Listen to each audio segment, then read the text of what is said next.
yung public yung PhilHealth Trust Fund, nabawasan yung Department of Education, nadagdagan ang Public Works budget. Ngayon, gusto namin malaman sinong nagpalit nun. Paano nangyari yun? Sino talaga ang nagtanggal? Paano natanggal yung PhilHealth budget? Kasi alam ko hindi dito sa House of Representatives yun. Dahil ang part of the 19th Congress. But kina-question po kasi ni Senator Lacson kung bakit pinayagan po ng Senate and ng House yung realignment ng 74 billion pesos na PhilHealth subsidy in the 2025 GAA.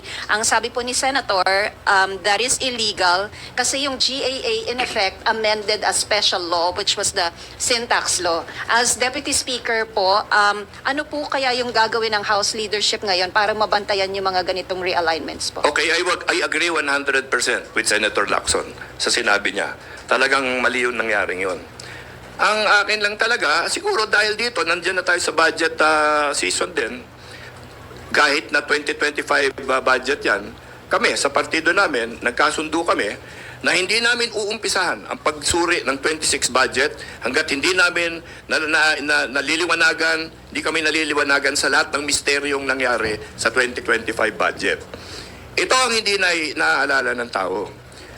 Ang House gumawa ng panukalang budget. Okay? Nag-approve ang House of Representatives ng budget. Ngayon, sa budget na yon, kung titignan ninyo, nandyan lang naman, public document, pwede nyo kunin sa Secretariat, hindi nawala yung PhilHealth budget. Intact sa version ng House. Hindi nabawasan yung Department of Education budget. Intact. In fact, mataas. Ang nabawasan dito sa House, yung Public Works budget. Okay? Tignan niyo yan. Yan ang pinadala sa Senado. Ngayon, ang finally lumabas, natanggal yung PhilHealth Trust Fund, nabawasan yung Department of Education, nadagdagan ang Public Works budget. Ngayon, gusto namin malaman sinong nagpalit nun. Paano nangyari yun? Sino talaga ang nagtanggal? Paano natanggal yung PhilHealth budget? Kasi alam ko hindi dito sa House of Representatives yun. Dahil ang pinadala namin sa kanila, buo pa yun. Sino yung bumawas sa Department of Education budget, sa DepEd? Kasi pag alis dito sa House nun, kumpleto pa yun, mataas pa yun. Kami yung nagbawas ng DPWH budget, sino ang nagdagdag ngayon yan? Alam ko hindi nadagdag yan dito dahil pagdating dun sa Senado, bawas yun. Okay? Bukod doon, aalamin na rin natin siguro. Ito na rin na kaya gusto namin tumulong din sa ating Pangulo na talagang sinisiyasat niya ng mabuti ito. At gusto rin natin lahat malaman ito. Sino ba ang nakinabang dito sa pagpalit lahat nito? Sino ang nakinabang sa pagdagdag ng DPWH budget? Ang pagdagdag ng DPWH budget ay nanggaling sa pagbawas ng DepEd at yung pagtanggal ng trust fund. Okay? Napunta sa DPWH budget, sa madaling sabi, may nakinabang doon. Totoo ba yung sinasabi ni Senator Soto na napunta lahat yan sa Senado at sa liderato ng Senado? Gusto rin namin malaman. Kasi ang House ang sinisisi. Hindi ko malaman bakit. Alam mo, 20th Congress ako, wala ako sa 19th. So, nung tinitignan ko itong kontrobersyang ito, outsider ako. Hindi ko makita eh. Dahil andyan ang House version, pumunta sa Senado. Nagkalintik-lintikan doon, pagbalik dito, bakit yung House yung sinisisi? Okay? Gusto namin malaman yan. Kaya kami sa partido namin, hindi kami papayag magumpisa yung pagsusuri ng 26 budget hanggat hindi pa naliliwanagan lahat ng misteryo, mga himala na nandito sa 2025 budget. Yung mga kasama, yung mga tinatanong mo. Sir, how will you make the senators who are involved accountable for this?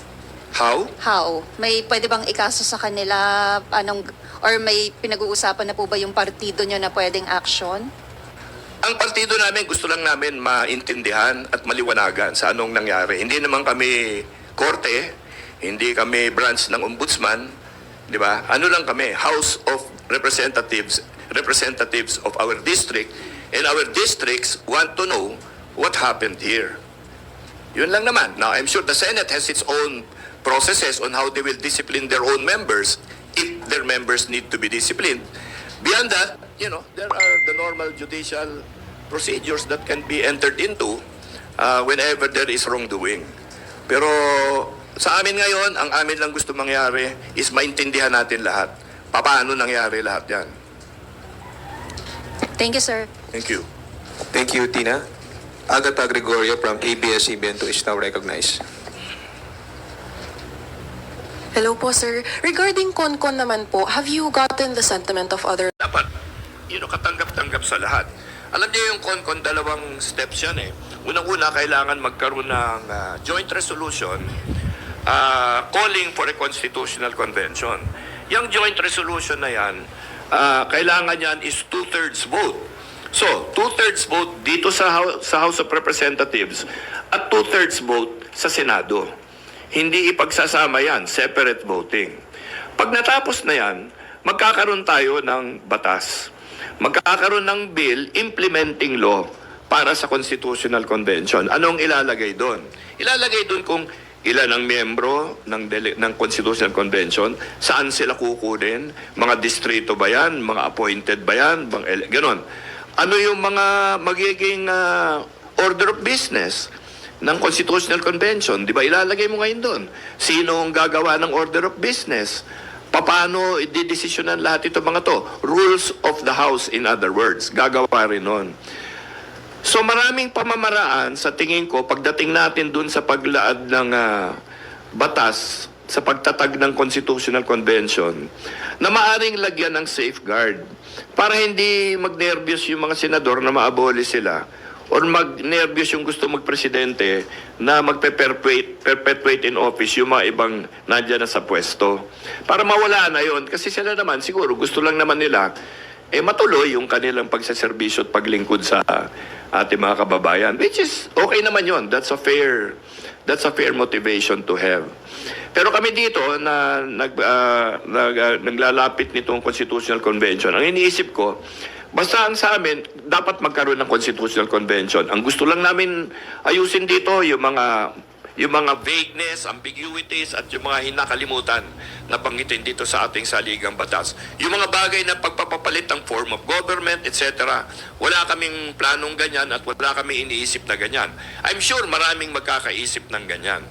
Pero kung gusto ng Senado or kung sino man opisyal dito sa House, kahit saan, na limitahin nila yung mga pag-uusapan ng Constitutional Convention, siguro pwedeng pag-isipan yan para makagawa tayo ng isang batas, implementing law, pag na-call na yung Constitutional Convention, na makakasiguro ang lahat na yung convention na yan hindi tatalakayin yung mga hindi dapat, yung mga ayaw ng ating mamamayan na kanilang pag-usapan. So, paano yan? Hindi pa natin alam kasi siyempre dadaan pa yan sa maraming pag-uusap. Pero sa tingin ko may paraan kung paano natin gagawin yan. Doon tayo pupunta. Matapos natin makumbinsi lahat na magpatawag tayo ng Constitutional Convention. Di ba? Kung paano at anong gagawin pagkatapos nun, tsaka na lang natin pag-usapan. Ngayon, kung doon sa batas hindi nagkasundo kahit sino, hindi matutuloy yung Constitutional Convention.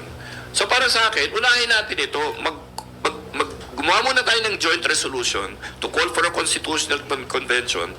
Mag-agree sana yung Senado, doon na lang tayo magtalo sa mga proseso na gagamitin pag natuloy na yung constitutional convention. Sir, aside from yung issue sa forthwith, may iba pa po bang ambiguous provisions pertaining to the impeachment in the Constitution? Impeachment? Well, I'm sure kung buting tingin mo ng gusto yan, marami kang makikita. Nabanggit lang natin ng forthwith kasi nandyan lahat ng kontrobersya ngayon. Everything has to do with forthwith. Of course, may bago na naman na linabas si Justice Ascuna, yung eureka moment niya, na once instead of one. Isipin niyo, sa ligang batas natin ito, ang ating issue ngayon, ano ba talaga ibig sabihin ng forthwith? You know? Nasa diksyonaryo, may mali yata ang diksyonaryo. So, ngayon, mag-a-adjust pa yung diksyonaryo ngayon, maglalagay sila ng bagong definition ng forthwith. Tapos, one versus once. Ang putya yan, dadali natin sa Supreme Court. Ano ba talaga ibig sabihin? One or once? Siguro naman dapat mas mga kahulugan na mauusapan ang dadali natin doon. Hindi ba? Nakakalungkot naman na ganyan yung mga klaseng mga kontrobersyang dinadala sa ating kataas-taasang hukuman. Di ba? Sana naman yung mas may kasaysayan naman na, na maganda, yung medyo mabigat na mga usapin na kailangan mag-aral. Ito, wala eh. Parang walang sagot pati eh. Di ba? Ano bang ibig sabihin ng forthwith? Lahat tayo, meron tayong opinion dyan. Di ba? Pero sino makakadesisyon? Ano ba talaga ibig sabihin yan? Wala eh. So, ang gagawin natin, tanggalin na lang yan. Lagay na lang natin 7 days, 5 days, 2 weeks, kung ano man yan. Para alam natin kung ano talaga ang intensyon ng impeachment sa saligang batas. Hindi ba? Opo, sir. Another